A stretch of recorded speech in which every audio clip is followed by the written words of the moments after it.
אז ככה, לפני שאנחנו מתחילים בסרטון, אל תשכחו שזה סרטון הריאקשן הראשון שלי. אז כן, אל תשכחו לתת לייק לסרטון הזה, להירשם לערוץ, ואני השקעתי בו הרבה זמן. אז כן, בואו נתחיל. אז כן, חברים, אנחנו עומדים צפור בסיגל עצמיה. צמא דבשת. בואו נתחיל. זה הכניסה הכי חנונית בעולם. אני סיגל הצמאה, לא שתיתי שנה, לא אכפת לי.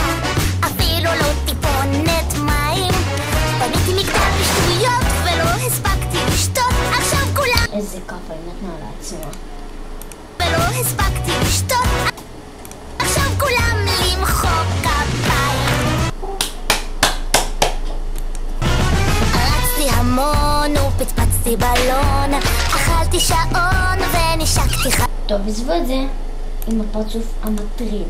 יש לו 3 פרצופים מטרידים. אחד כשהיא פצפצה את הבלון, השני כשאכלה את השעון, והשלישי כשהיא נשקה את החלון. זה הפרצוף הכי מטריד שראיתי בחיי. פשתי את אבא בבגדים אבא מסכן. של בובה, ומרוב משחקים לא שתיתי טיפה.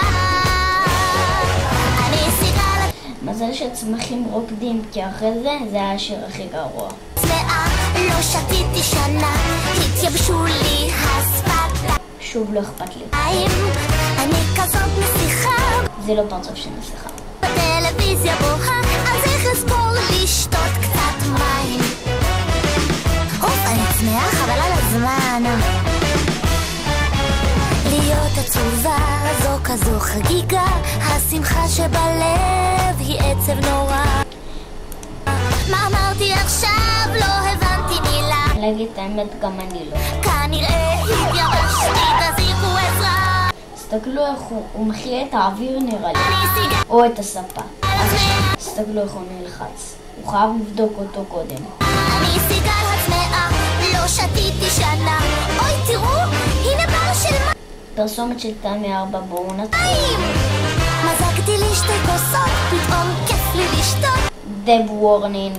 עכשיו כולם למחוא כפיים. אז כן, חברים, זה הפרק שלו. אל תשכחו לתת לייק לסרטון הזה ולהירשם לערוץ, ויאללה ביי.